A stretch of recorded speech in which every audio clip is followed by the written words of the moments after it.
सिंदूरारुण विग्रहां त्रिनयनां माणिक्यमौली स्फुरत्तारानायकशेखरां स्मितमुखीमापीनवक्षोरुहां पाणिभ्यामलिपूर्णरत्नचस्कं रक्तोत्पलं बिभ्रतीं सौम्यां रत्नघटस्थरक्तचरणां ध्यायेत् परामम्बिकाम् अरुणां करुणातरङ्गिताक्षीं धृतपाशाङ्कुशपुष्पबाणचापाम् अणिमादिभिरावृता मयूखैः अहमित्येव विभावये भवानीं ध्यायेत् पद्मासनस्थां विकसितवदनां पद्मपत्रायताक्षीं हेमाभां पीतवस्त्रां करकलितलसद्येम पद्माम्बराङ्गीं सर्वालङ्कारयुक्तां सततमभयदां भक्तनम्रां भवानीं श्रीविद्यां शान्तमूर्तिं सकलसुरनुतां सर्वसम्पत्प्रदात्रीं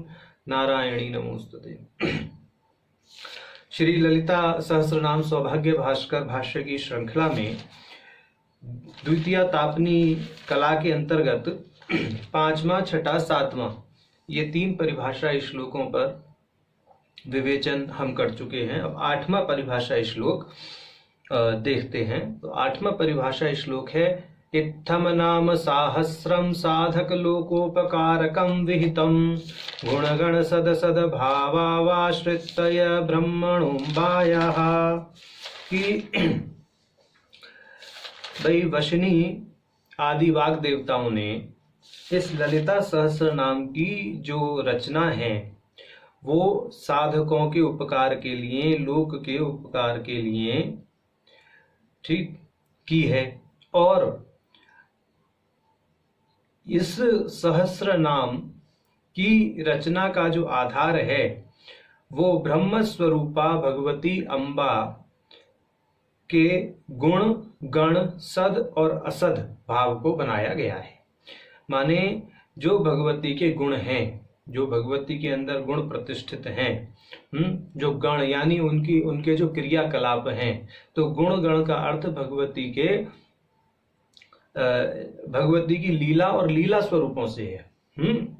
और सद असद भाव आश्रित, जो सद असद भाव हैं उसका अर्थ यह है कि जो उनका सकल रूप है और जो उनका निष्कल रूप है उनको लेकर के यहाँ पर नामों की संरचना की गई है। तो ऐसा यहाँ पर इसका अर्थ किया गया है। तो अब इसमें भास्कर राय जी क्या भाष्य करते हैं इस परिभाषा का, इस श्लोक का, उसको देखते हैं। कहते हैं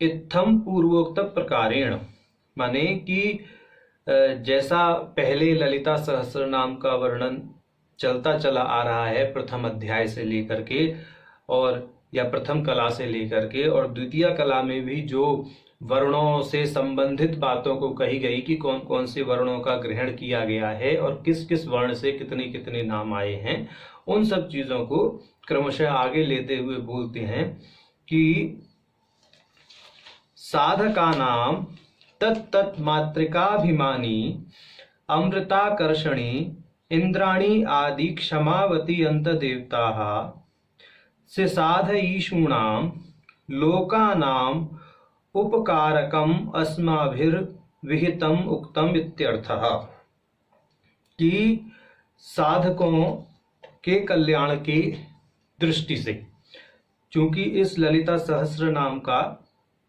सर्जन किया गया है, तो ये कहते हैं कि भाई जो 51 वर्ण हैं उन 51 वर्णों की 51 अभिमानी देवियां हैं, और उन अभिमानी देवियों के नाम अमृताकर्षणी से प्रारंभ हो करके और क्षमावती तक हैं। ठीक, उन देवताओं का भी आलंबन लेकर के साधक अपना अभिष्ट कर सकते हैं, ऐसा कहा। इसका अर्थ यह है कि अकार और छकार से तक जो भी शक्तियां हैं, वर्णों की अभिमानी शक्तियां हैं, तो साधक चाहें तो उनकी भी आराधना कर सकते हैं।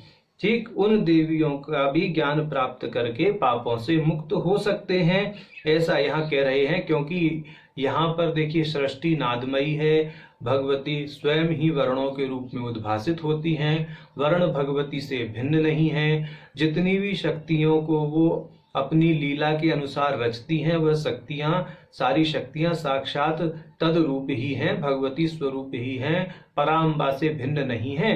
तो उनमें से किसी भी शक्ति का आलंबन लेकर के, माने जो वर्ण की अधिष्ठात्री देवियां हैं अमृता आदि, उनका भी आलंबन लेकर के जो है साधक अपना अभीष्ट कर सकता है। तो उसी दृष्टि को ध्यान में रखते हुए जो वशनी आदि वाग देवता हैं, उन्होंने यहाँ पर वर्णों का चयन करके ललिता सहस्त्र नाम के अंतर्गत उन वर्णों से प्रारंभ होने वाले नामों को संकलित किया है। अब कहते हैं कि अब ये यहाँ पर एक चीज हम बता देते हैं विशेष। वैसे तो भास्कर राय जी ने उसका वर्णन इसमें नहीं किया है अपने भाष्य में, कि ये जो शक्तियां हैं अमृताकर्षणी, इंद्राणी आदि जो शक्तियां हैं, ये इनके क्रमशः नामावली क्या है उसका यहाँ पर एक उल्लेख कर देते हैं कि कुल मिलाकर के जो हमारे ये 51 वर्ण हैं, तो उन 51 वर्णों में से हम णकार को निकाल करके, जो क्ष से पहले णकार आता है, जिसका पहले भी कल मतलब भी वर्णन किया था अग्नि मीड़े वाले, उसको निकाल के टोटल 50 अक्षर जो बचते हैं कुल, उन 50 अक्षरों की कौन कौन सी अभिमानी देवियां हैं, उन अभिमानी देवियों के नाम, यानी जो अधिष्ठात्री देवियां हैं उनके नाम उसी अक्षर से प्रारंभ होते हैं जिस अक्षर की वो अधिष्ठात्री देवी होती हैं। जैसे अकार की अधिष्ठात्री देवी अमृता, आकार की आकर्षणी, इकार की इंद्राणी, ईकार की ईशानी, उकार की उमा, ऊकार की ऊर्ध्वकेशी। अब क्रमशः बोलते हैं फिर रिद्धिदा, रीकारा, लिरिकारा, लिरीकारा, एक पदा, ऐश्वर्यात्मिका, ओमकारा, औषधि, अंबिका और अक्षरा। ये 16 स्वरों की अधिष्ठात्री देवियां हैं।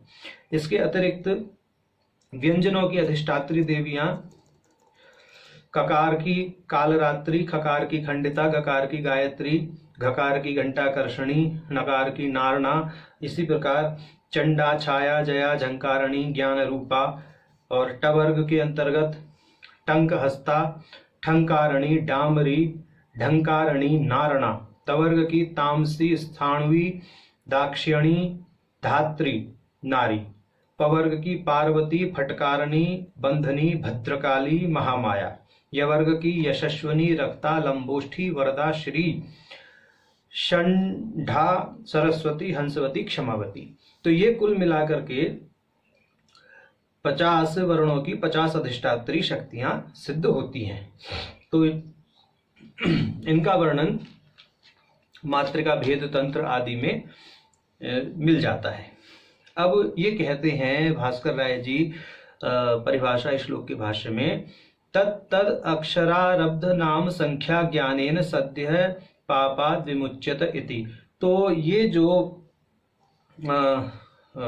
मातृकाएं हैं, इन मातृकाओं से प्रारंभ होने वाले नामों की संख्याओं का ज्ञान होने पर भी साधक को जो है शीघ्र ही, तत्काल ही पापों से मुक्ति प्राप्त हो जाती है। अत्र श्री मातृ शब्देन ललितांबाया एव मातृका सरस्वत्याः तद अभिन्नानाम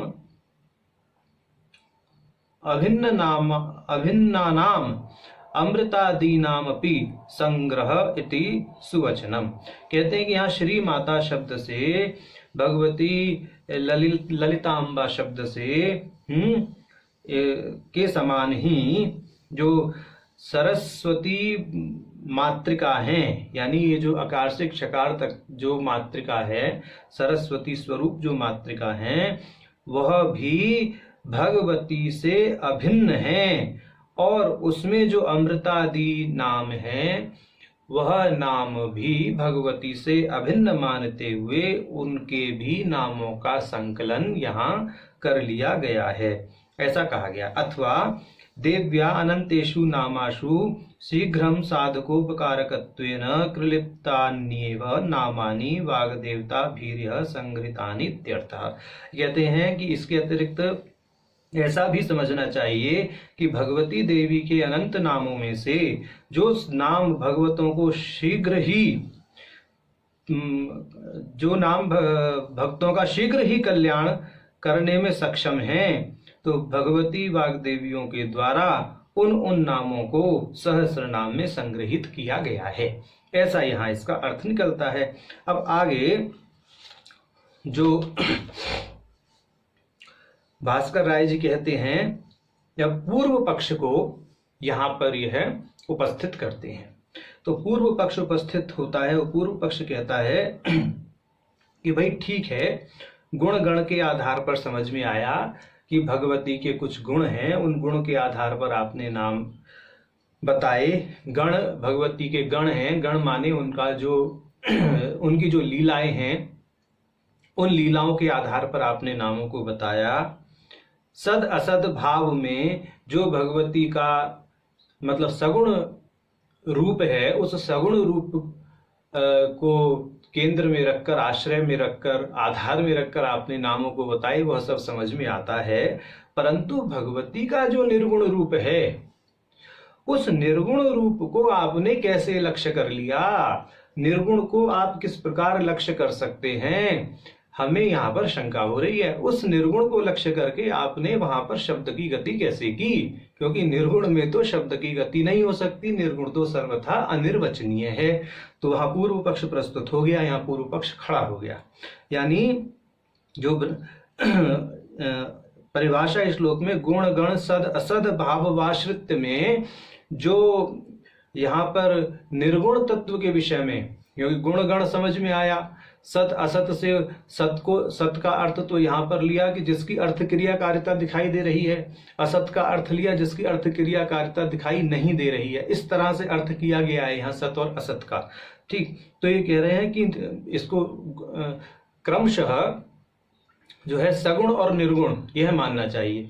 तो जो निर्गुण तत्व है, उस निर्गुण तत्व को आपने किस प्रकार जो है शब्द से कह दिया, हमें ये बताइए। तो यहाँ पूर्व पक्ष उपस्थित हो गया, कहता है ननु निर्गुणे ब्रह्मणि धर्मलेश राहित्यात् गुण क्रिया जाति रूढ़ी नाम शब्द प्रवृत्ति निमित्तानाम असंभवात् चतुष्टयपि शब्दानाम प्रवृत्तिर् न तत्र युञ्जत इत्यत आहा। कहते हैं कि भाई प्रश्न उपस्थित है पूर्व पक्ष की तरफ से कि निर्गुण ब्रह्म में धर्मलेश राहित्य होने के कारण, क्योंकि निर्गुण में तो खुद ही निर्गुण शब्द ही कह रहा है उसमें कुछ गुण नहीं है, ठीक है, तो वहां कोई धर्म है ही नहीं, धर्म का लेश भी नहीं है, गुण का लेश भी नहीं है। तो गुण लेश राहित्य, धर्म लेश राहित्य होने के कारण वहां पर गुण क्रिया जाति रूढ़ी इन चारों प्रकार के शब्दों की गति नहीं हो सकती। ठीक, तो ये बताइए कि वहां पर शब्द की गति कैसे करके आपने निर्गुण स्वरूपिणी जो भगवती हैं, जो उनका निर्गुण स्वरूप है भगवती का, उसको कैसे आपने शब्दों में कह दिया। तो अब यहाँ पर कार्यक्रम प्रारंभ होता है पूरा पूर्व पक्ष उत्तर पक्ष का। तो अब आगे क्या कहते हैं वह देखते हैं। बड़ा रोमांचकारी और बड़ा आनंददायक इसका भाष्य है, विस्तृत है, परंतु जितना भी इसका सारा संक्षेप क्रमशः जैसे जैसे उन्होंने भाष्य में दिया है वैसे वैसे करने का पूरा प्रयास करेंगे। तो यहाँ पर अब ये कहते हैं भास्कर राय जी, भाई ब्रह्म द्विविधम सकलम निष्कलम चेती। ब्रह्म दो प्रकार से कहा जाता है, सकल और निष्कल। इसके विषय में वो श्रुति का वचन भी देते हैं, स्मृति का वचन भी देते हैं कि श्रुति स्मृतियों में कहा गया है दो ब्रह्मणि वेदित्वे पर चापरम चेती, कि दो प्रकार से ब्रह्मों का वर्णन श्रुति स्मृतियों में किया गया है, परम च अपरम च। तो ऐसा है, ठीक है। तो उसमें जो सकल ब्रह्म है, तत्र सकलम अपरम, जो अपर ब्रह्म है वो सकल है, अर्थात कलना से युक्त है। तो जो सकल ब्रह्म है वही अपर ब्रह्म के नाम से जाना जाता है। तद द्विविधम जगन नियामकम जगतात्मक चेति, जो सकल ब्रह्म है वो पुनः दो प्रकार के हैं, जगन नियामक और जगतात्मक। तदुत्तम के उसके विषय में भी प्रमाण मिलते हैं शास्त्रों में, जगन नियंता जगतात्मकश्चेति, ऐसे करके प्रमाण भी शास्त्र में कहा गया है। अन्यत्रापि और भी प्रमाण देकर के अपनी बात को पुष्ट करते हैं। शिवः कर्ता शिवो भोक्ता शिवः सर्वमिदं जगत, देवी दात्रीश्च भोक्तृश्च देवी सर्वमिदं जगत। बोले ये जो ग्रंथों में कीर्तन करा गया है शिव और शक्ति के स्वरूपों का, इससे भी यही सिद्ध होता है कि जगत भी वही है और जगत का नियंत्रण करने वाला भी वही परम तत्व है। ठीक, अब आगे एक और इसमें प्रमाण देते हैं, वह स्थिति संयम कर्ताश्च जगतवस्य जगच्चस, के स्थिति संयम करता भी वही है इस जगत का और जगत भी वही है, ऐसा। अब आगे श्रुति का प्रमाण देकर के भास्कर राय जी पूर्व पक्ष को संतुष्ट करते हैं।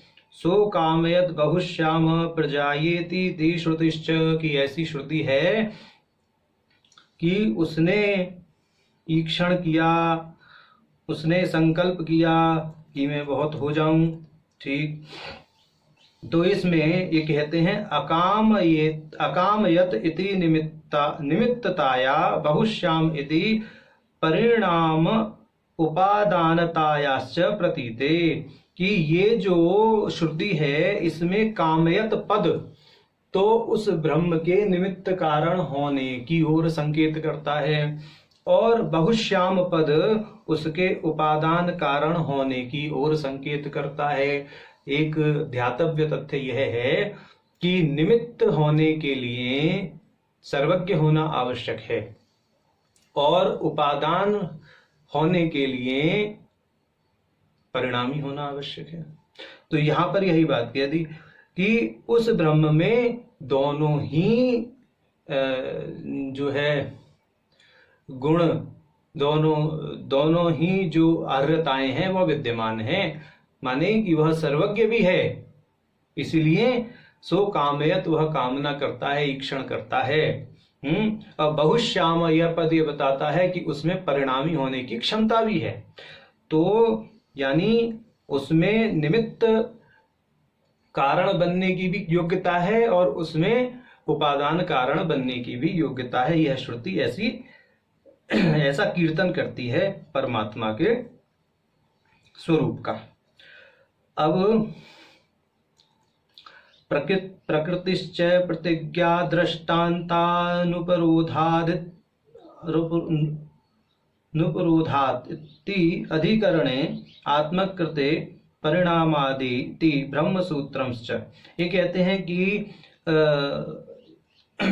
व्यास जी ने इस बात को अपने ब्रह्म सूत्र में भी बहुत विस्तार पूर्वक बताया है। तत्र जगदात्मकम ब्रह्म चराचर भेदात द्विविधम। अभी कहते हैं कि जो ब्रह्म दो तरह के बताए, मतलब दो प्रकार के स्वरूप बताए, सकल निष्कल, उसमें सकल ब्रह्म को दो प्रकार के बताए, वो जगन नियामक भी हैं और जगतात्मक भी हैं। अब कहते हैं कि जो जगदात्मक ब्रह्म है वह चराचर भेद से पुनः दो प्रकार के हैं, और फिर यही दो प्रकार आगे चल करके क्या होते हैं, ये कहते हैं द्विविधम अपि हिरण्यगर्भादि भेदात् वियत आदि भेदात् चानेक विधवम जगन नियंत्र अपि नियमनस्य सृष्टि स्थिति लय तिरोधान अनुग्रह भेदानेक विधित्वात् ब्रह्म विष्णु रुद्रादि भेदानानेक विधमेव। तो ये कहते हैं कि ये जो चराचर भेद से जगदात्मक ब्रह्म है दो प्रकार के हो जाते हैं, यानी चर और अचर। फिर यह चराचर भेद के जो स्वरूप हैं यही आगे चल करके हिरण्यगर्भ, वियत आदि अनेक प्रकार के हो जाते हैं, और जगत नियंता के रूप में सृष्टि स्थिति लय तिरोधान अनुग्रह आदि आदि क्रियाओं को करने के कारण यही ब्रह्मा विष्णु महेश गणेश शक्ति आदि का रूप धारण कर लेते हैं। अब इसके अतिरिक्त ये कहते हैं तेष्वप्येकैकस्य भक्तानुजिघ्रया जिघ्रक्षया तत्तद्वासनानुसारेण कार्यभेदेनश्च गृहीतानां रूपाणाम अनंतत्वात् तद्विशिष्ट विशेषणत्वमेव। ये कहते हैं कि इसके अतिरिक्त भगवान क्या करते हैं कि भक्तों पर अनुग्रह करने के लिए, भक्तों की वासना की पूर्ति करने के लिए भी अवतार ग्रहण करते हैं। उसके अनुसार भी उनके अनेक रूप हो जाते हैं। जैसे भक्त प्रहलाद की तपस्या से जो है प्रसन्न होकर के भगवान नरसिंह के रूप में प्रकट हुए, आदि आदि इस प्रकार के अवतारों को समझना चाहिए, लीला विग्रहों को समझ लेना चाहिए। ठीक है। अब इसके अतिरिक्त भी कहते हैं कि आकार क्रिया के अनुसार भी भगवान अनेक अनेक रूप धारण कर लेते हैं। जैसे भगवान श्री कृष्ण के अनेक अनेक क्रियाओं के आधार पर अनेक अनेक नाम कहे गए हैं, तो वह नाम ही उनके रूप के अंतर्गत ही, मतलब रूप और नाम में अभेद मानते हुए उनके जो जो उन्होंने अपनी लीला में जो जो कृत्य किए, उन कृत्यों के आधार पर उनके नाम हो गए भगवान श्री कृष्ण के। ठीक, माधव हैं, मुरारी हैं, त्रिपुरारी हैं, त्रिभंग हैं, बंशीधर हैं, तो ऐसे ऐसे राधा वल्लभ हैं। तो ये जो भगवान श्री कृष्ण के नाम है, ये उनकी लीला के आधार पर हो गए, उनके आकार और क्रिया के अनुसार हो गए। तो ऐसे ही भगवान जो है अवतार भी लेते हैं, अपने भक्तों पर उपकार करने की कामना से अनेक लीला विग्रह धारण करते हैं, आकार प्रकार अनेक क्रियाओं के आधार पर, परिस्थिति के आधार पर धारण करते हैं। तो वह सब जितने भी स्वरूप हैं, उन स्वरूपों से संबंधित जितने भी नाम हैं, उन सब नामों का भी कीर्तन इसी प्रकार से सहस्र नाम के अंतर्गत किया है, ऐसा समझना चाहिए। अब आगे यही सकल ब्रह्म के विषय में कहते हैं कि सुप्रभेद तंत्र में कहा गया है, यतीनाम मंत्रिणाम चैव ज्ञानिनाम योगिनाम तथा ध्यान पूजा निमित्तम ही तनुर्गृह्णाति मायया। अपनी माया से योगियों, साधकों, मुनियों, ज्ञानियों की आराधना और ज्ञान के लिए उसके अनेक रूप हैं। तो वह यह जो भिन्न भिन्न प्रकार के रूप हैं, अपनी माया के बल पर रचते हैं। कालिका पुराण में कहा गया है, अब भास्कर राय जी कालिका पुराण के वचन को बोलते हैं, मायैका भिन्न रूपेण कमलाख्या सरस्वती सावित्री सा च संध्याश्च भूताकार्यस्य भेदतः। कि केवल अकेली माया ही विविध रूपों में कमला, सरस्वती, सावित्री बन जाती है, और फिर वही सावित्री और संध्या भी बन जाती है। अब आगे व्रत नारायण नारदीय पुराण का व्रत नारदीयेपि जगत कर्त्रीम शक्तिम प्रकृति, जो शक्ति को जगत का कारण प्रतिपादित करते हुए नारद पुराण में कहा गया है, उमेति केचिदाहुस्तां शक्तिं लक्ष्मीं तथा परे भारतीत्य परे चैनां गिरिजेत्यंबिकेति च दुर्गेति भद्रकालीति चंडी माहेश्वरीति च कौमारी वैष्णवी चेति बाराहिश्च तथा परे ब्राह्मीति विद्या विद्येति मायेतिश्च तथा परे प्रकृतिश्च परा चेति वदन्ति परम ऋषयः। कहते हैं कि ऋषियों का ऐसा कथन है कि वही शक्ति उमा है, कुछ उन्हें लक्ष्मी कहते हैं, कुछ उन्हें भारती कहते हैं, वे ही गिरिजा, अंबिका, दुर्गा, भद्रकाली, चंडी, माहेश्वरी, कौमारी, वैष्णवी, वाराही, ब्राह्मी, विद्या, अविद्या, माया, प्रकृति और परा हैं। ऐसा नारद पुराण में कहा गया है। अब कहते हैं इति श्रुतिश्च एकधा बहुधाश्चैव दृश्यन्ते जलचंद्रवत्, की श्रुति भी यही कहती है कि ये जो एक ही तत्व है, वही जिस प्रकार चंद्रमा भिन्न भिन्न तालाबों में भिन्न भिन्न दिखाई देता है, उसी प्रकार वह एक तत्व ही भिन्न भिन्न दिखाई दे रहा है।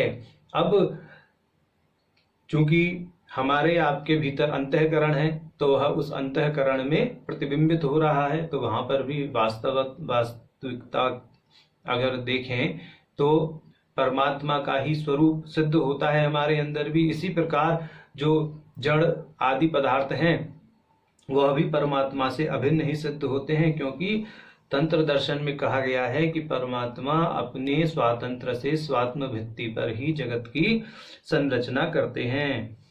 वह जगत बनाते भी हैं, जगत बनते भी हैं। तंत्र में भी यही बात लागू होती है। अब इसी धारा में भास्कर राय जी देवी पुराण का वचन दे करके सकल ब्रह्म के विषय में पुनः एक बात कहते हैं। देखिए, यहाँ पर निष्कल ब्रह्म को लेकर के प्रश्न खड़ा किया पूर्व पक्ष ने।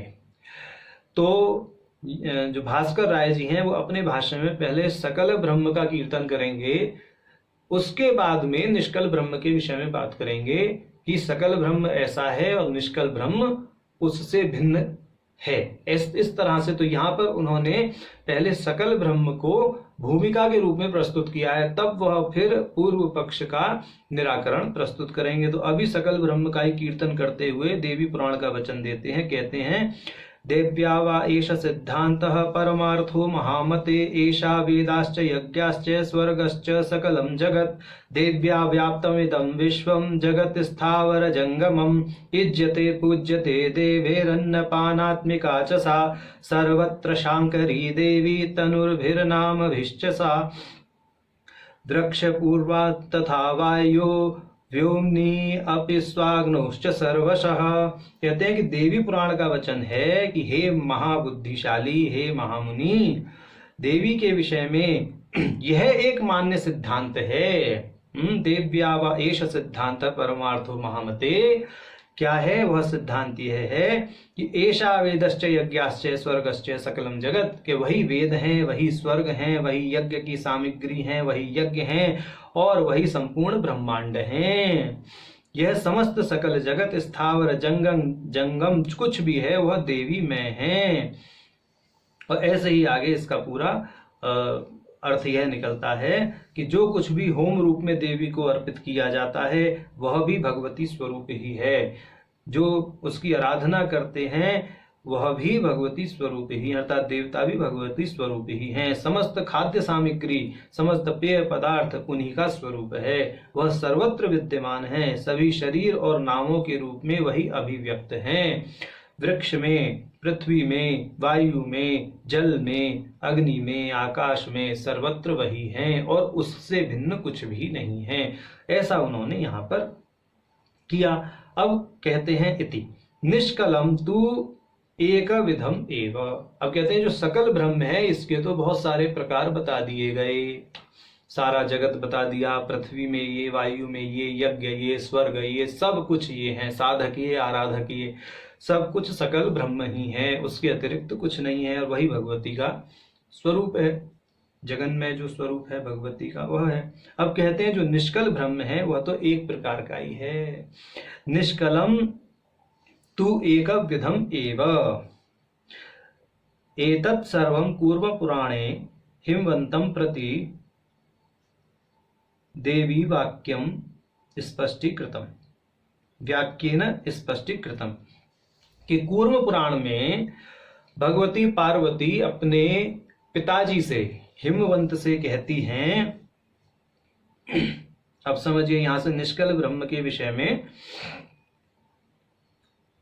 कहना शुरू करते हैं कि अशक्तो यदि मां ध्यातुम ऐश्वरम रूपम अव्ययम, तदा मे सकले रूपे कालाद्येयं अनंत भेदिनी यदेव रूपं मे तात मनसो गोचरस्तव तन्निष्ठस्तत्परो भूत्वा तदर्चन परो भव यत्तु मे निष्कलं रूपं चिन्मात्रं केवलं शिवं सर्वोपाधि विनिर्मुक्तम् एकम् एवामृतं परम् ज्ञानेनैकेन तल्लभ्यं क्लेशेन परमं पदम।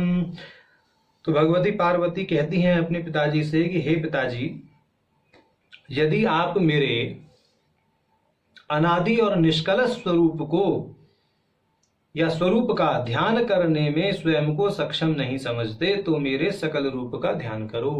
इससे यह समझना चाहिए कि निष्कल स्वरूप तक गति आसान नहीं है, बुद्धि आसानी से नहीं पहुंचती।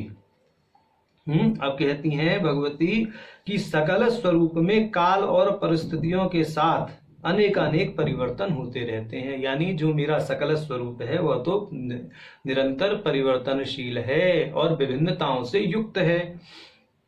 आपका मन मेरे जिस स्वरूप को ग्रहण करने में सक्षम हो, आप उसी रूप को उसी रूप के साथ निष्ठा पूर्वक तादात्म्यपन्न हो जाओ। तो ऐसा कह दिया ना कि यदेव रूपम में ताता मनसो गोचरस्तव तन्निष्ठ तत्परो भूत्वा तदर्चन परो भव। तो मेरे उसी रूप के साथ आप एक ही भाव को प्राप्त कर लो जिसमें आपका मन आसानी से लग जाए, जिस स्वरूप को आप आसानी से समझ लो। अब कहते हैं, भगवती कहती हैं यत्तु में निष्कलम रूपम, के भाई मेरा निष्कल रूप कैसा है सुनो। तो यत्तु में निष्कलम रूपम चिन्मात्रम केवलम शिवम, जो मेरा निष्कल स्वरूप है वह तो चिन्ह मात्र है, केवल अर्थात अद्वैत है, केवलम शिवम और चिति है, यानी वह एकमात्र चेतना के अतिरिक्त कुछ नहीं है। सर्वोपाधि विनिर्मुक्तम, वह सभी उपाधियों से विनिर्मुक्त है। एक एव अमृतम परम, वह एक ही है, अमृत स्वरूप है, पर है, पर अर्थात वह सामान्य साधकों की पहुंच से परे है। वह समस्त प्रकार के लौकिक प्रपंच से परे है, इसलिए पर है।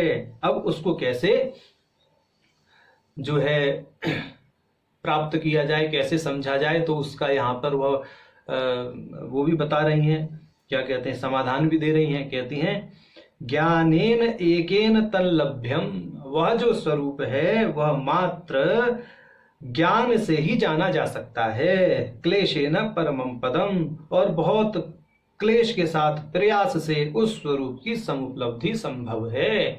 तो यह कह दिया कि सकल और निष्कल में क्या भेद है। यह समझिए कि जो मेरा सकल स्वरूप है यह तो सर्वत्र विद्यमान है ही।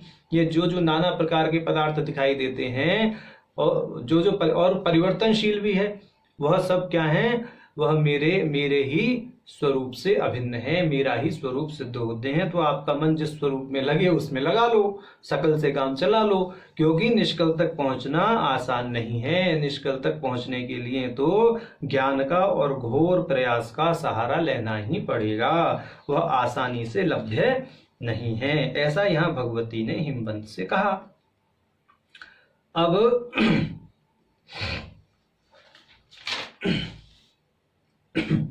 अब कहते हैं आगे ये भास्कर राय जी, इति एवं स्थिते सगुणे ब्रह्मणि शक्त्या शब्दानां प्रवृत्तिर निराबाधेव प्रवृत्ति निमित्त भूतानां धर्माणां सत्वात् निधर्म केतु शब्दा लक्षणाया प्रवर्तन्ते। कहते हैं कि भाई इस स्थिति में तो ऐसा है कि सगुण ब्रह्म की जो आराधना है वह सरल है। तो जो सगुण ब्रह्म की आराधना का मार्ग है वह सरल है, क्योंकि प्रवृत्ति निमित्त भूत धर्मों की गति सगुण ब्रह्म में हो जाती है। लेकिन निष्कल ब्रह्म में या निर्गुण ब्रह्म में लक्षणा का आलंबन लेना पड़ता है, ऐसा इन्होंने कहा।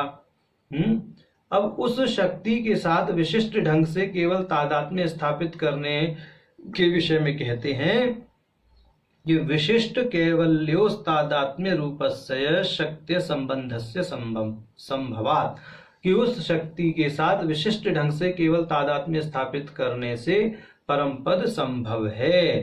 तो परम पद की प्राप्ति तभी हो सकती है जब उस निर्गुण ब्रह्म के साथ विशिष्ट ढंग से केवल तादात्म्य यानी मात्र उसी के साथ में तादात्म्य पत्ति के होने को उन्होंने केवल तादात्म्य कहा है, स्थापित करने से परम पद की समुपलब्धि होती है, ऐसा कहा गया।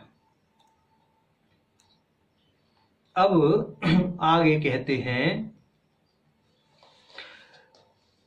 निर्गुणे मिथ्या रूपस्य संबंधस्य स्वीकारेपि स्वसमान सत्ताक धर्म शून्यत्व रूप निर्धर्मकताया ब्रह्मणो न पायात, कि कहते हैं कि निर्गुण में मिथ्या रूप संबंधों का ग्रहण कर लेने पर भी स्वसमान सत्ताक धर्म शून्यत्व रूप निर्धर्मकता के कारण उन संबंधों से वह तत्व निर्लिप्त ही रहता है।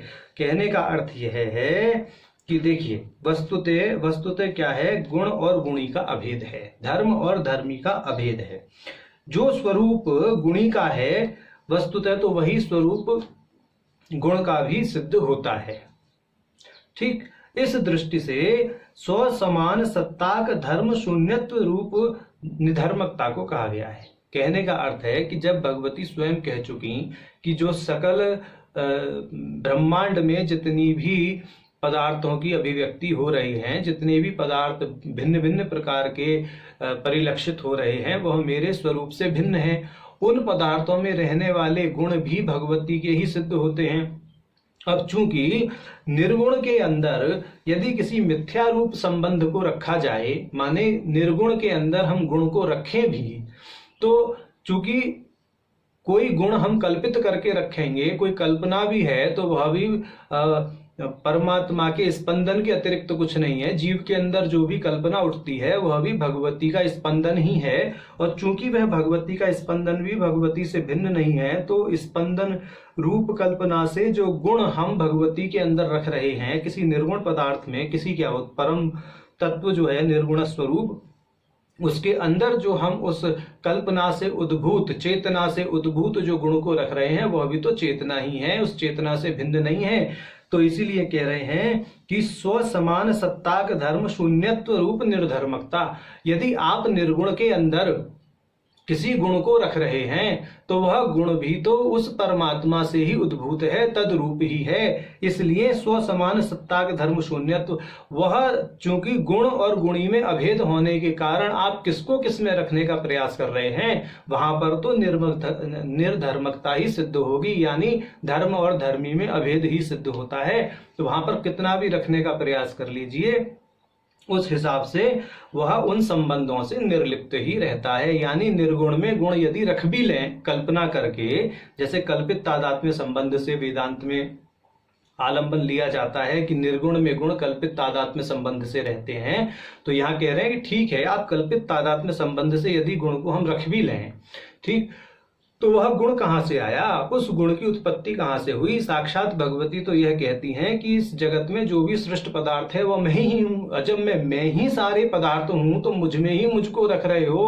अर्थ क्या है इसका, स्व समान सत्ताक धर्म शून्यत्व हो गया, और उसके कारण वहां निर्धर्मकता हो गई कि मतलब जल को जल में मिलाया तो अब भेद क्या रह गया, ऐसा कहने का अर्थ है समझने के लिए।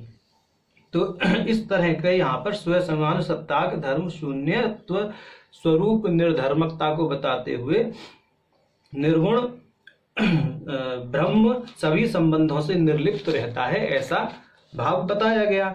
अब वह कहते हैं फिर भी चूंकि जो परम तत्व है वह परम तत्व अविधा का विषय तो हो ही नहीं सकते। अब पहले ही बोल दिया, निधर्म के तू शब्दा लक्षणाया प्रवर्तनते, कि जो निर्गुण तत्व है, जो निर्धर्मक तत्व है, उसमें जो शब्द हैं वह तो लक्षणा के द्वारा पहुंचाए जाते हैं, लक्षणा के कारण वहां तक शब्द की गति होती है। तो अब ये कह रहे हैं, क्योंकि प्रश्न ही ऐसा किया गया कि आपने निर्गुण ब्रह्म को शब्द के माध्यम से कैसे कह दिया, क्योंकि वहां पर जो शब्द चतुष्टय है, गुण क्रिया जाति रूढ़ी, उसकी तो गति हो नहीं सकती। तो वहां पर अभी कह रहे हैं कि गति तो कैसे कराएंगे, हम गति कराएंगे निर्धर्म केतु शब्दा लक्षणाया प्रवर्तन्ते, कि उस निर्गुण में जो शब्द हैं वह लक्षणा के माध्यम से प्रवृत्त होंगे। तो अब उसको ऐसे कैसे करें, मतलब उसमें इस तरह से हम क्या योजना बनाएं कि उस निर्गुण तत्व तक लक्षणा की गति हो जाए। तो लक्षणा की गति तो तब होगी ना जब वहां लक्ष्य बनाने के लिए कुछ होगा। वास्तव में तो निर्गुण को लक्ष्य कैसे करेंगे, निर्गुण तो लक्ष्य आसानी से हो नहीं सकता। तो वहां पर जो वेदांत की प्रक्रिया है, सहारा तो उसी का लिया जाएगा। माने निर्गुण में गुण कल्पित तादात्म्य संबंध से रहते हैं, तो कल्पित तादात्म्य संबंध तो वहां पर स्थापित किया ही जाएगा, यह कहने का तात्पर्य है। तो कल्पित तादात्म्य संबंध के आधार पर निर्गुण में गुण को रख दिया। अब कल्पित तादात्म्य संबंध से गुण को रखने का प्रयोजन क्या है? निर्गुण में गुण को रख रहे हैं कल्पित तादात्म्य संबंध से, कि ऐसी कल्पना करके कि गुण और गुणी में तादात्म्य संबंध है, हमने गुण को गुणी के अंदर रख दिया। यानी एक प्रकार से अब उसके अंदर कुछ गुण चला गया कल्पित तादात्म्य संबंध से। तो उसका प्रयोजन क्या है? तो उसका प्रयोजन ये है कि अब उस निर्गुण ब्रह्म तक उस कल्पित तादात्म्य संबंध से जो प्रतिष्ठित गुण हैं, उस गुण को लक्ष्य किया जा सकता है। तो कहने का अर्थ है कि निर्गुण ब्रह्म तक अब लक्षणा की गति संभव है। तो लक्षणा की गति निर्गुण ब्रह्म तक संभव करने के लिए निर्गुण में कल्पित तादात्म्य संबंध से गुण को माना गया, ऐसा ये कह रहे हैं। ठीक, अब ये कह रहे हैं अतीत अनागत घटादि विषयक ज्ञानीय विषयता संबंधस्येव अन्यतर अस्मिन् संसृष्टत्व मात्रेणेव तादात्म्यस्यापि संबंधत्वांगीकार संभवात्वा। कहते हैं जिस प्रकार जो मिट्टी का घड़ा है उसका संबंध उसके अतीत और अनागत यानी भविष्य से रहता है, उसी प्रकार से जो निर्गुण में गुण है वहां पर हम कल्पित तादात्म्य संबंध मान करके रख लेते हैं, और उससे फायदा ये होता है कि हमारी लक्षणा की गति वहां तक हो जाती है। और निर्गुण जो तत्व है वास्तव में अचिंत्य है, शब्द की गति वहां तक नहीं हो सकती, परंतु वहां पर कल्पित तादात्म्य संबंध से रखा हुआ गुण हमें इतना सहारा दे देता है कि हम लक्षणा के माध्यम से उसको लक्ष्य कर सकते हैं, यानी लक्षणा के माध्यम से अब उसके विषय में कथन कर सकते हैं।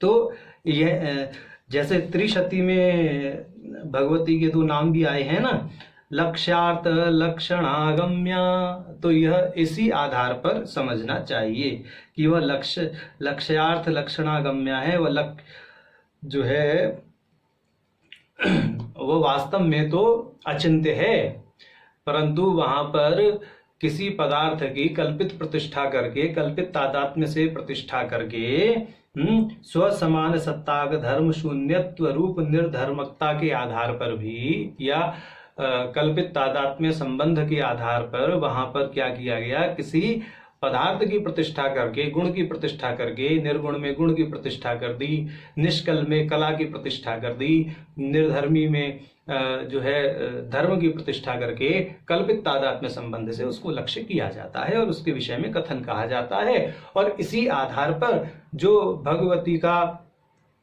अचिंत्य रूप है, उस अचिंत्य रूप से संबंधित नाम भी ललिता सहस्त्र नाम में संग्रहित किए गए हैं वाग देवताओं के द्वारा, ऐसे कहने का तात्पर्य है। अब ये कहते हैं अनयाश्च रीत्या भगवत्या नामानि अनंतानि एव वक्ष्यतिश्च हयास्सय,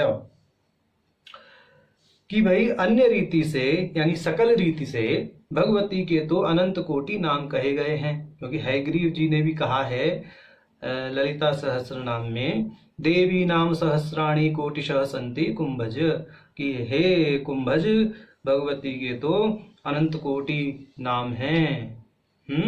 और सौर संहितायाम याज्ञवल्क्यम प्रति सूर्य वचनम मायाम प्रकृत्य, और सौर संहिता स्कंद पुराण के अंतर्गत है। इसमें जो है सूर्य देव याज्ञवल्क से माया के विषय में कहते हैं, अस्या नामानि अनंतानि तानि वर्णयतुं मया न शक्यानि मुनि श्रेष्ठ कल्पकोटिस्तरेऽपि, कि हे मुनि श्रेष्ठ, देवी के अनंत नाम हैं, करोड़ों कल्पों में भी उनका वर्णन करने में मैं असमर्थ हूं। कि भगवती का जो सकल रूप है, उस सकल रूप के तो इतने भेद प्रभेद हैं कि उनके नामों को लेने में तो मैं असमर्थ हूं। और जो निष्कल रूप है वह एक है, परंतु उसके विषय में भी जो भिन्न भिन्न शब्दों की प्रवृत्ति होती है वह लक्षणा के माध्यम से होती है। और वहां तक लक्षणा करने के लिए जो विधि है वह कल्पित तादात्म्य संबंध से गुणों की उसके अंतर्गत प्रतिष्ठा मानते हुए कल्पित, तब हम लक्षणा की गति वहां तक करके कुछ कहने योग्य होते हैं।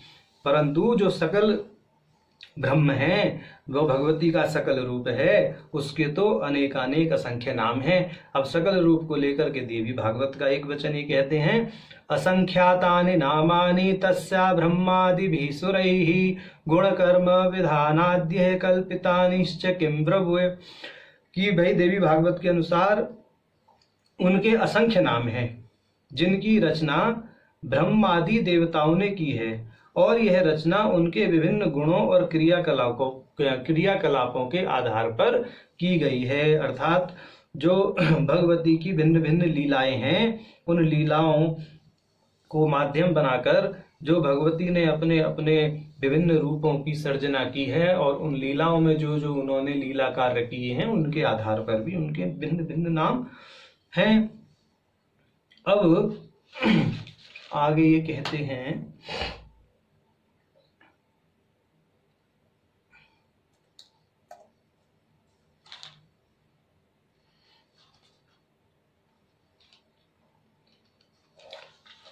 कि किम बहुना शब्द मात्रम ब्रह्म परम अतेव प्रकृतेपि किंचन नामानि जीवावस्था भेद पराणि दृश्यन्ते विश्वरूपा तेजसात्मिका इति आदीनि, कानिचित्तु जीव विशेषण पराणि मालिन्यादीनि, स्थावर विशेषण पराणि मह्यादीनि, सगुण ब्रह्म विशेषण पराणि मुकुंदा इति आदीनि, तत्शक्ति पराणि रमा इति आदीनि, तदवतार विशेषण कृत गुण क्रियादि घटितानि बंडासुरेन्द्र निर्मुक्त शस्त्र प्रत्यस्त्र वर्षणि इत्यादीनि, निर्गुण ब्रह्मपराणि परंज्योति आदीनि दृश्यन्ते। एवं अन्येपि वैभो भेदा उह्याः, कहते भाई इससे अधिक और क्या कहा जाए, शब्द मात्र ही ब्रह्म है। कुछ अब भगवती के कुछ नाम ऐसे आए हैं जो जीवों की भिन्न भिन्न अवस्थाओं से संबंधित प्रतीत होते हैं। जैसे उनका एक नाम आया विश्वरूपा तेजसात्मिका, तो ये जैसे विश्व तेजस प्राग्ञ जो है मांडुक्य उपनिषद में अध्ययन किया था, तो उसी प्रकार से जो जीवों की भिन्न भिन्न अवस्थाएं विश्व तेजस प्राग्ञ, ये सब भगवती के नाम उसी के आधार पर बताए गए हैं। यानी विश्व भी वही हैं, तेजसात्मिका भी वही हैं, तो ये इस तरह से कहा गया है। ठीक, और कुछ नाम ऐसे हैं जिनके द्वारा जीवों के गुणों को उनमें आरोपित कर दिया गया है, जैसे मालिनी यानी पुष्पहार पहने हुए, इस तरह से। और कुछ ऐसे हैं जो स्थावर विशेषण पराणी मह्यादीनि, हाँ, कुछ ऐसे हैं जो स्थावर वस्तुओं से संबंधित हैं, जैसे मही माने भूमि। अब कुछ नाम ऐसे हैं जो सगुण ब्रह्म की उपाधियों को परिलक्षित करते हैं, जैसे मुकुंदा भगवान विष्णु का विशेषण है। कुछ नाम भगवती देवी की शक्ति के द्योतक हैं, जैसे रमा। कुछ ऐसे नाम हैं जिनमें देवी के अवतार विशेष में किए गए क्रियाकलापों का बोध होता है, जैसे ये ना कि तद अवतार विशेषकृत गुण क्रियादि घटितानी। तो ऐसा नाम क्या है कि भंडा सुरेंद्र निर्मुक्त शस्त्र प्रत्यस्त्र वर्षणी। यह नाम जो है उनके अवतार विशेष और क्रियाकलाप को प्रदर्शित करता है। ठीक। अब ये कहते हैं कि कुछ ऐसे नाम हैं जो निष्कल ब्रह्म की प्रतीति कराते हैं, जैसे परंज्योति। तो इस प्रकार के और भी अनेक उदाहरण इसमें दिए जा सकते हैं, क्योंकि हजारों नाम है तो हजारों उदाहरण ही यहाँ संभवतः प्रकट हो जाएंगे। भगवती के नामों की लीला बड़ी विचित्र है। तो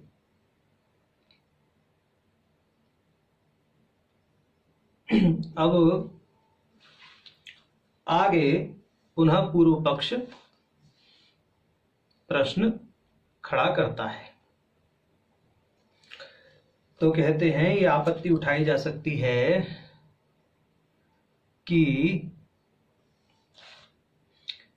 एवं सति यद्यपि शब्द जातम सर्वमपि देवी नाम एवेति सहस्र नाम गणन प्रयासो व्यर्थ एव, तथापि तेषु येर नामभिस्तावत् पुरातना महामहिमानो देवी भक्ता देवीं स्तुत्वा प्रसादितवन्तः स्वान् मनोरथान् साधितवन्तो देवी मुखान्नाम्नो अस्य महात्म्यं भवतीति वरान्तापिवन्तः स्वमेव वा वरान् दत्तवन्तः नामानि संहृतानुगणना प्रयासः सार्थकः।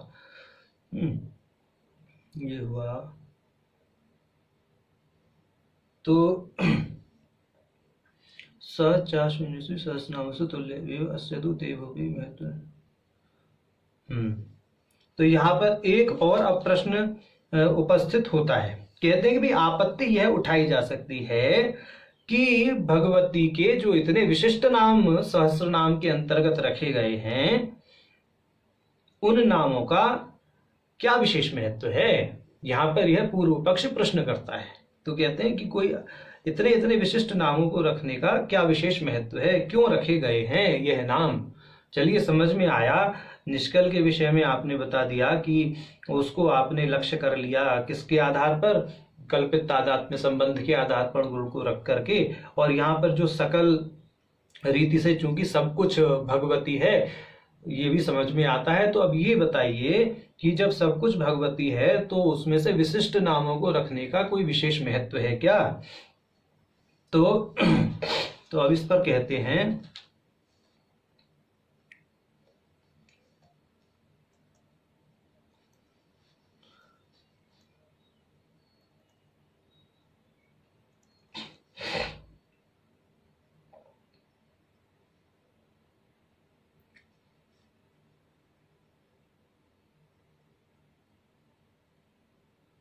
हाँ, तो इस पर ये कहते हैं कि भाई इसका उत्तर तो बहुत आसानी से दिया जा सकता है कि महाजनों और भक्तों ने जो विशिष्ट नामों की आराधना की है, अर्चना की है, और उनकी कामनाएं उससे पूरी हो गई हैं।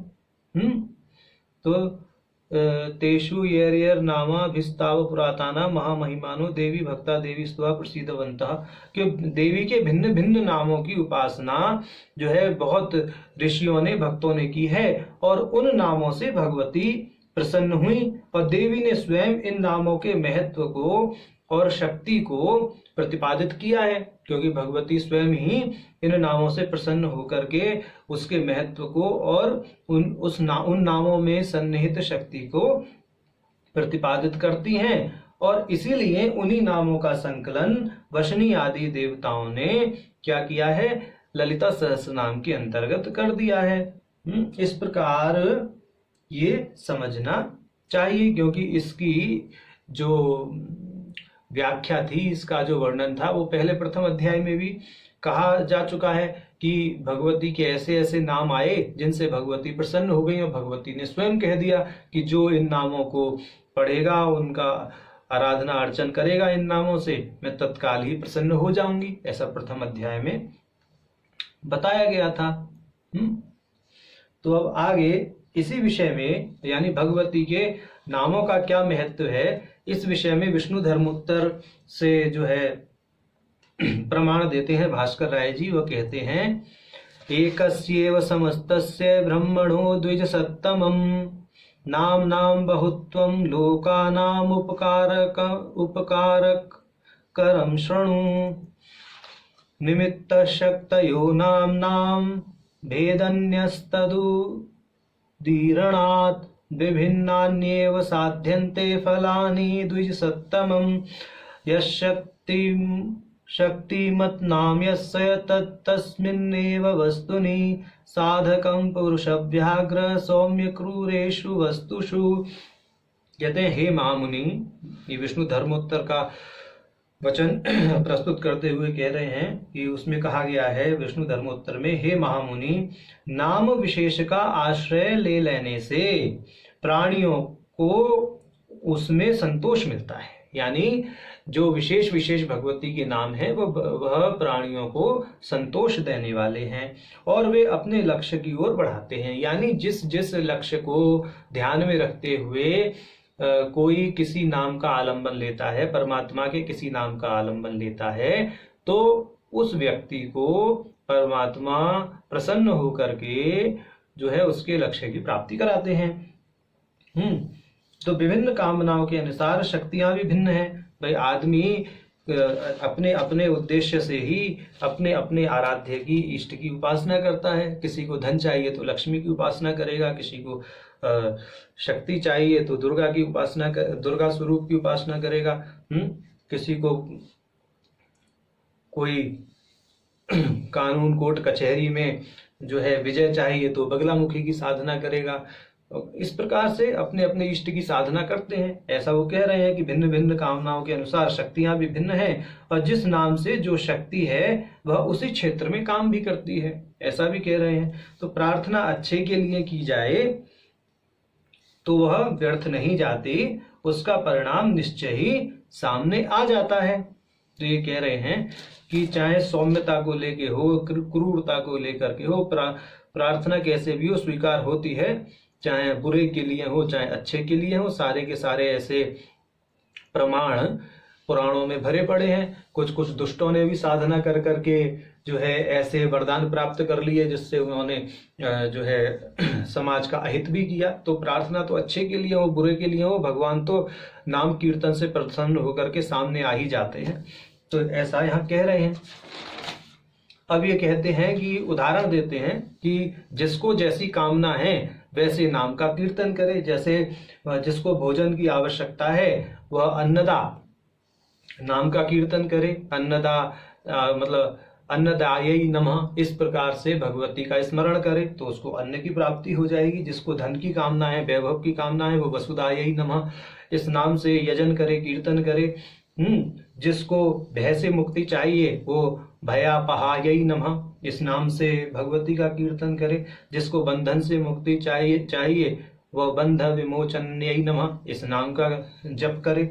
तो ऐसा यहाँ पर उन्होंने बता दिया कि तेनेदमपि सिद्ध्यति अन्न कामान्नदायै नाम इति वसु कामो वसुदायै नाम इति भीतो भयापहायै नाम इति बद्धो बंध मोचन्यै नाम इति जपेत इत्यादि। ऐसा इत्यादि भी लगाया भाई, जैसी जिसकी कामना है वो वैसा नाम ललिता सहस्त्र नाम से चुन लीजिए और अपना जब आदि कीर्तन भगवती के उस नाम का कीजिए। आपको अपने उद्देश्य के अनुरूप जो आपका लक्ष्य है उसकी प्राप्ति हो जाएगी।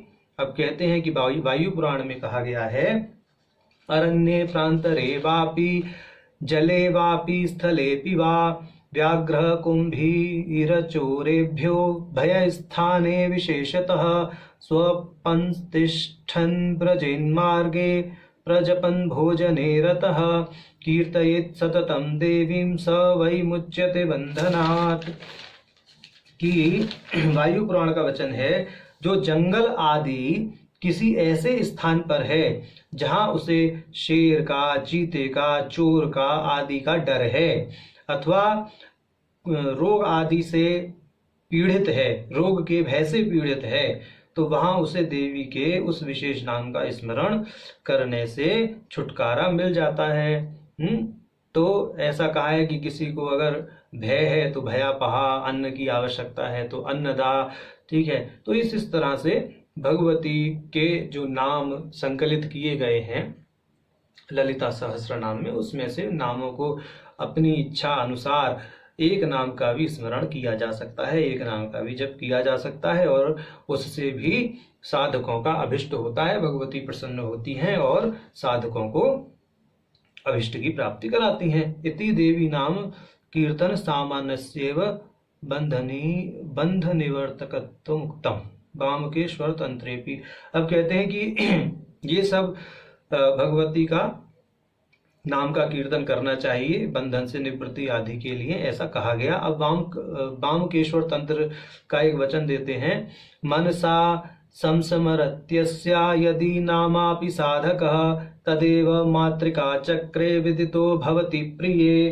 कि यदि कोई साधक अपने मन में देवी के एक नाम का भी स्मरण करता है तो वे भगवती उस साधक को अपने चक्र का ज्ञान प्रदान कर देती हैं। चक्र का अर्थ है उनका जितना भी विस्तार है उस विस्तार का ज्ञान प्राप्त कर देती हैं। यानी बिंदु से भूपुर तक जो चक्र है, यानी जो भगवती जिसमें मूल आधार हैं, उस आधार से लेकर के सृष्टि के चरम विस्तार तक जो उनका स्वरूप है उसको प्रकट कर देती हैं, यानी समस्त भेद को खोल देती हैं और साधक का उस चक्र के साथ तादात्म्य संबंध भी स्थापित करती हैं, ऐसा कहने का यहाँ भाव है।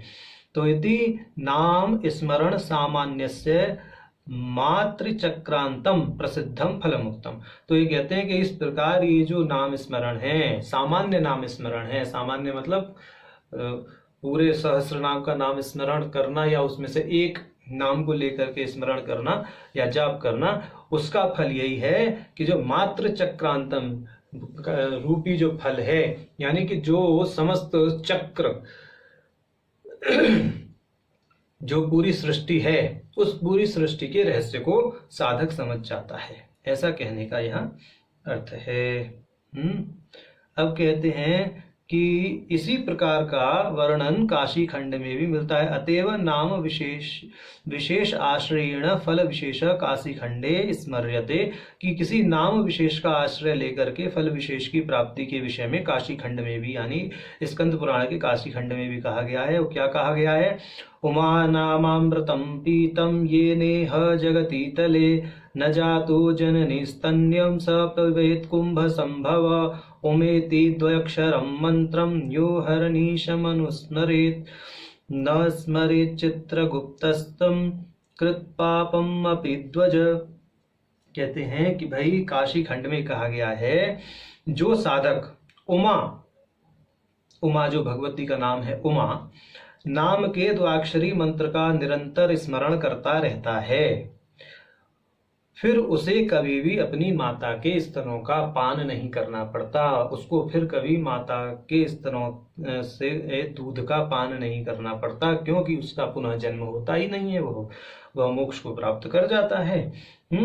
और इसके अतिरिक्त क्या है कि जो चित्रगुप्त यानी जो मृत्यु के देवता हैं वह क्या करते हैं, उसकी ओर दृष्टि निक्षेप कभी नहीं करते, वह चाहे कितना ही बड़ा पापी क्यों ना हो। तो ऐसा यहाँ पर वचन काशी खंड स्कंद पुराण के काशी खंड से यहाँ पर भास्कर राय जी ने उद्धृत किया है। बोले ठीक है, यहाँ पर यह समझ में आ गया कि जो भगवती के सहस्र नामों में विशिष्ट नाम आए हैं उनका क्या महत्व है। महत्व यही है कि भाई चलो भिन्न भिन्न प्रयोजन से भिन्न भिन्न नामों को जो है जपा जा सकता है, उनका कीर्तन किया जा सकता है। अब ये कहते हैं कि आगे एक और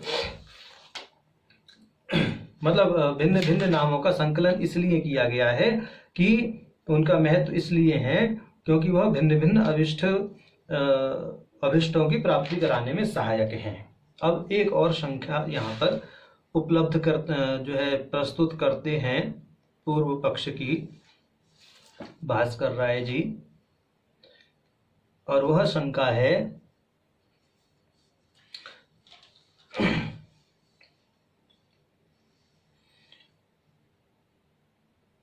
ननु एवं सति फलश्रुतो सर्वफलकत्वोक्तरपि येनेव न्यायोपसंहारेण प्रसज्यते ततश्च सर्वरोगप्रशमनम् इत्यादि वक्ष्यमाणस्य सर्वफलप्रदत्तवचनान् नातीव सार्थक्यम्।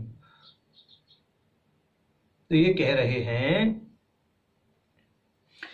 कि अब यह शंका होती है कि ललिता सहस्र नाम का पाठ करने से समस्त मनवांछित फलों की प्राप्ति कही गई है। फलश्रुति में भी ऐसा कहा गया है, जो तृतीय अध्याय है ललिता सहस्र नाम का।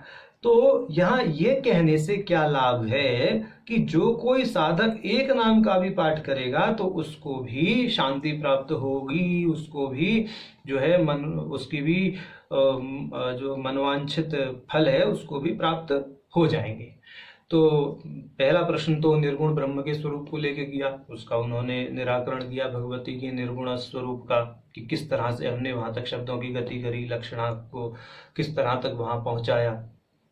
अब दूसरे में उन्होंने ये कहा था कि भाई विशिष्ट नामों का क्या विशेष महत्व है, तो वहां उसका उत्तर ये बता दिया कि भाई चूंकि ऐसा शास्त्रों में कहा गया है कि भगवती के विशेष नाम जो उनके लीला विग्रह के आधार पर कहे गए हैं उनका स्मरण करने से भगवती प्रसन्न होती हैं। अब चूंकि ये भी कहा गया कि एक नाम का भी स्मरण कर लें तो भी भगवती प्रसन्न हो जाती हैं। तो ये कहते हैं यही तो हमारी शंका है कि जब यह कह दिया गया कि ललिता सहस्र नाम का पाठ करने से समस्त मनवांछित फलों की प्राप्ति हो ही जाती है, तो फिर एक नाम विशेष का पाठ करने से साधक को शांति प्राप्ति होगी, तो ये कैसे संभव है? इसको कहने से क्या लाभ है, यह बताइए। अब उत्तर पक्ष में कहते हैं कि भाई पहले ही कहा जा चुका है कि हर एक नाम अपनी शक्ति के अनुसार ही फल प्रदान करता है। तो भी वे सर्वसाधारण फल भी प्रदान करते ही हैं। ऐसा नहीं है कि वह जो है विशेष फल ही देते हैं, सर्वसाधारण फल भी देते हैं, और विशेष फल तो मिलता ही मिलता है, उसमें कोई ऐसी विशेष शंका करने की आवश्यकता नहीं है। फिर भी आपने शंका की है तो हम उसके निराकरण हेतु कुछ बताते हैं। कहते हैं कि तंत्र वार्तिक में कहा गया है, सामान्य विधिर स्पष्ट संभ्रयेत विशेषतः स्पष्टस्य तु विधिर्नान्येर उपसंहार संभवः। कि जब किसी समस्या का हल साधारण नियम से नहीं निकलता तो विशेष नियम का सहारा ले लेना चाहिए, किंतु इस विशेष नियम को साधारण नियम के साथ नहीं रखा जा सकता और ना ही इस नियम की अन्य नियमों के साथ गणना की जानी चाहिए। तो कहने का अर्थ है कि भाई एक तो सामान्य पाठ है जिसमें संपूर्ण पाठ कर लो, और एक विशेष विधि बता रहे हैं कि एक ही नाम का आलंबन लिया जाए तो वह विशेष प्रयोजन से लिया जाता है। तो क्योंकि शास्त्र कहता है कि जब किसी समस्या का हल साधारण नियम से ना निकले तो विशेष नियम का आलंबन ले लेना चाहिए।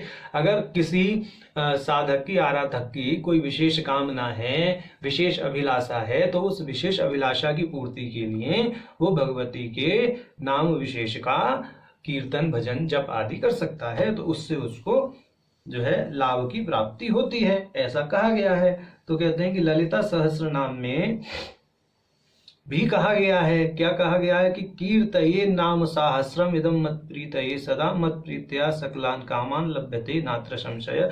भगवती स्वयं कहती हैं, प्रथम अध्याय का 46वां श्लोक है कि साधक को इन नामों का पाठ निरंतर मेरी प्रसन्नता के लिए करना चाहिए, और मैं इन नामों का पाठ करने वाले साधक से प्रसन्न होकर उसकी संपूर्ण मनोकामनाओं को पूर्ण कर देती हूँ, इसमें कोई संशय नहीं है। उसकी समस्त मनोकामनाएं पूर्ण होती हैं। यह तो एक सामान्य वचन है, परंतु विशेष यह भी है कि अगर कोई एक नाम का भी पाठ करता है तो वह अवश्य ही भगवती का अनुग्रह प्राप्त करता है, इसमें भी कोई संदेह नहीं है। अब कालिका पुराण का एक और वचन इसी धारा में उद्धृत करते हैं भास्कर राय जी। वो कहते हैं, ये स्तुवन्तुई जगन्मातर भवती अंबिकेति च जगन्मयीति मायेति सर्वम तेषाम प्रसिद्ध्यति। कि हे जगन्माता, हे भगवती, जो आपकी स्तुति अंबिका, जगन माता और माया नामों से करते हैं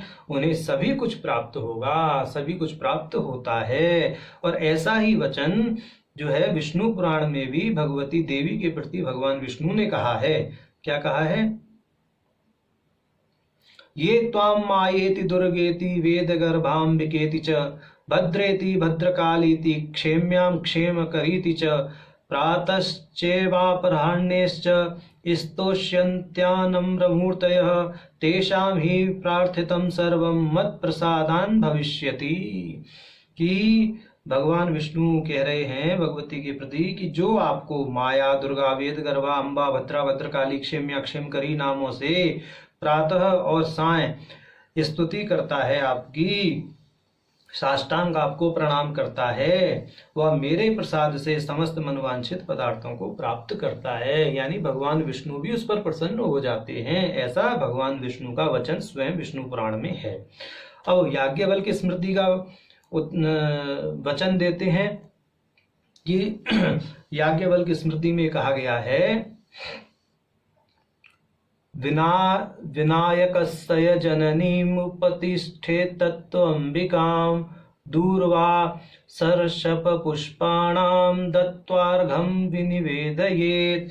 कि हे विनायक की जननी का भगवती अंबिका की जो उपासना अर्चना किससे करता है? जल से, कुशा से और सरसप के पुष्प से। सरसप का पुष्प माने सरसों के पुष्प से। ये विशेष प्रयोग होता है भगवती की उपासना में। सरसों का पुष्प प्रयोग विशेष है जो करता है और भगवती से यह निवेदन करता है। क्या निवेदन करता है? तो याज्ञवल्क्य स्मृति का ये मंत्र श्लोक है।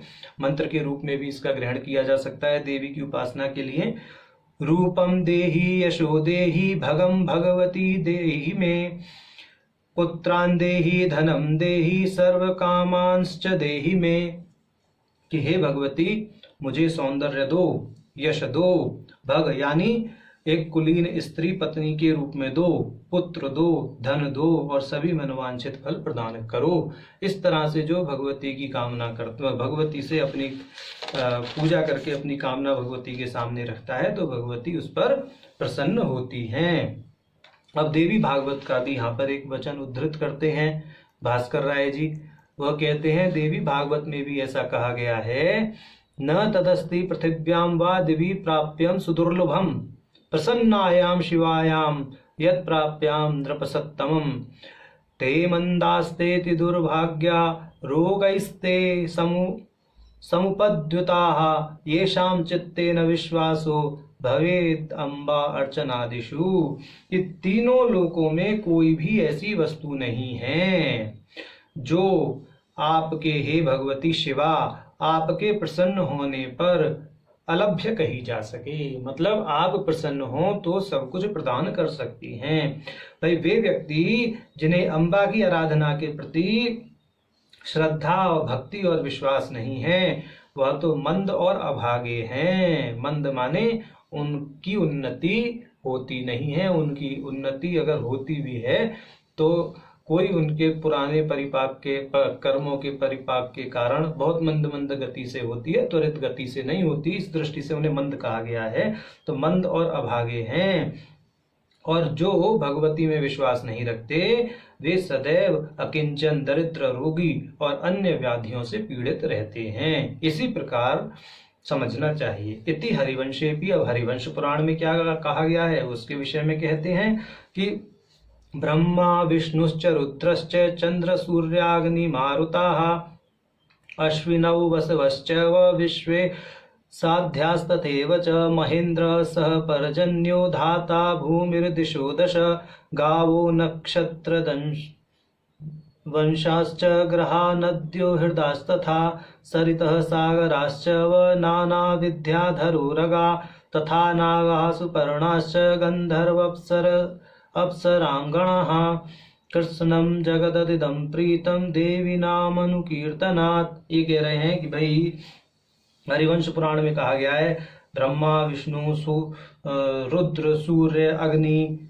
और सारे इन्होंने बहुत सारे अश्वनी वसु विश्व सब कुछ महेंद्र सर्प, पर्जन्य, धाता, भूमि, गाय, नक्षत्र, नाग, सुपर्ण, गंधर्व, अप्सरा, गरुण सब कुछ उन स्थानों पर बहुत प्रसन्न रहते हैं जहाँ देवी के नामों का कीर्तन होता है। तो यह हरिवंश पुराण का वचन है कि भगवती ही नहीं, भगवती के जो अनेक विग्रह हैं, भगवती जिन जिन विग्रहों के रूप में उद्भासित है वह सब कुछ प्रसन्न रहता है। यानी जगत नियंता भी प्रसन्न और जगत भी प्रसन्न, सब कुछ प्रसन्न रहता है भगवती के नाम के कीर्तन से, ऐसा कहा गया। अब आगे कहते हैं भाई इस प्रकार ये है कि न शैव पर्यवसान तो इस प्रकार जो है भगवती के नामों का पाठ करना चाहिए, और कोई भी नाम क्यों ना हो वह भगवती का ऐसा धर्मशास्त्रों का कथन है कि किसी विशेष कामना से भी विशेष नाम का आलंबन लेकर के भगवती की उपासना सपर्या करना चाहिए। भगवती भी उससे प्रसन्न होकर के साधक के अभिष्ट को करती हैं, साधक को अभिष्ट प्रदान करती हैं, ऐसा बताया गया है। तो कहने का तात्पर्य यह है कि भगवती के सहस्र नाम का पूरा पाठ करें या अपनी अपनी कामना के अनुसार भगवती के किसी एक नाम का आलंबन लेकर के उसका जप आदि करने से जो जो कामना को के लिए साधक भगवती के नाम का कीर्तन करता है तो भगवती उस एक नाम के कीर्तन से भी प्रसन्न होकर के साधकों को, आराधकों को मनवांछित फल की प्राप्ति कराती हैं। अब ये कहते हैं अतएव स्कांदे सूत गीतायाम नामासु गौण मुख्य भेदेन फल भेद स्मर्यते। अब स्कंद पुराण के आधार पर कहते हैं कि जो स्कंद पुराण की सूत संहिता है उसमें गौण मुख्य भेद से जो नामों के जो भेद हैं उनसे क्या फल भेद कहा गया है उसको देखते हैं। नामानि सर्वाणि तु कल्पितानि स्वमायया नित्य सुखात्म रूपे तथापि मुख्यास्थो शिवादि शब्दा भवन्तु संकल्पनया शिवस्य। और आगे कह रहे हैं मुख्य शब्द जब तो मुनीश्वराः सत्यमेव परमेश्वरो भवेत तस्य वक्त्रकमले सदा शिवो नृत्यस्तिस्मि परमेश्वरया सह। तो ये कहा गया, ये कह रहे हैं सूत संहिता के आधार पर कि उनके सभी नाम उनकी माया द्वारा कल्पित हैं। नामानि सर्वाणि तु कल्पितानि स्वमायया, कि इनके जो सारे नाम हैं उनकी माया से कल्पित हैं और उनके गुणों को ही अभिव्यक्त करते हैं। वैसे उनका स्वरूप क्या है? नित्य है, अनादि है और अनंत है। फिर भी कुछ नाम ऐसे हैं जो स्वयं शिव की इच्छा अर्थात संकल्प से ही प्रयुक्त होते हैं। जैसे भगवती का शिवा आदि ये जो नाम हैं ये भगवान शिव की इच्छा से ही क्या होते हैं? प्रयुक्त होते हैं। तो ऐसे नामों का स्मरण करना तो बहुत अच्छा है। यह तो साक्षात आपको परलोक की यानी परम पद की प्राप्ति ही कराता है। बाकी कुछ नाम तो ऐसे हैं जो लौकिक लक्ष्यों को ध्यान में रख के किए जाएं, परंतु ये नाम ऐसे हैं जिनसे साक्षात परम पद की प्राप्ति होती है। तो कहा अगले श्लोक का अर्थ करते कहते हैं मुख्य शब्द जपतो मुनीश्वराः सत्यमेव परमेश्वरो भवेत्। तो हे मुनियों, विशेष नामों का पाठ या जप करने से साधक स्वयं ही शिव हो जाता है और शिव आदि मुख्य शब्दों का जाप करते करते साधक परमेश्वर स्वरूप हो जाता है। यानी इस तरह के जो नाम हैं जो शिव आदि हैं, जिनमें शिव आदि शब्द आता है, शिवा है, शिव है, इस तरह के जो शब्द हैं वह तो परलोक को बनाने वाले नाम हैं। और जो साधारण नाम हैं जिनसे लोक और अन्य आदि लौकिक वस्तुओं की पूर्ति होती है, उनका तो फल इस लोक तक सीमित है। परंतु इस सहस्र नाम में ऐसे भी नाम संकलित हैं जिनसे परलोक भी बनता है। अब कहते हैं ये तस्य वक्त्र कमले सदाशिवो नृत्यते स्म परमेशया सह, कि उनके कमल रूपी नेत्रों में सदैव सदाशिव और परमेश्वरी का नर्तन होता रहता है। माने कि वो लोग या वो साधक जो जो शिवा आदि नामों का संकीर्तन करते हैं, उनके कमल नयनों में सदाशिव और परमेश्वरी का नर्तन होता रहता है, अर्थात वह शक्तिमान और शक्ति के अभेद को समझ जाते हैं, वह प्रकाश और विमर्श के अभेद को समझ जाते हैं, वह उन्मेष निमेष की लीला को समझ जाते हैं, वह शक्ति और शिव के अभेद संबंध को समझ जाते हैं। ऐसे कहने का यहाँ तात्पर्य है। इत्यलम विस्तरेण, तो इस प्रकार से जो 8वां परिभाषा श्लोक है उसको विस्तार पूर्वक कहा गया।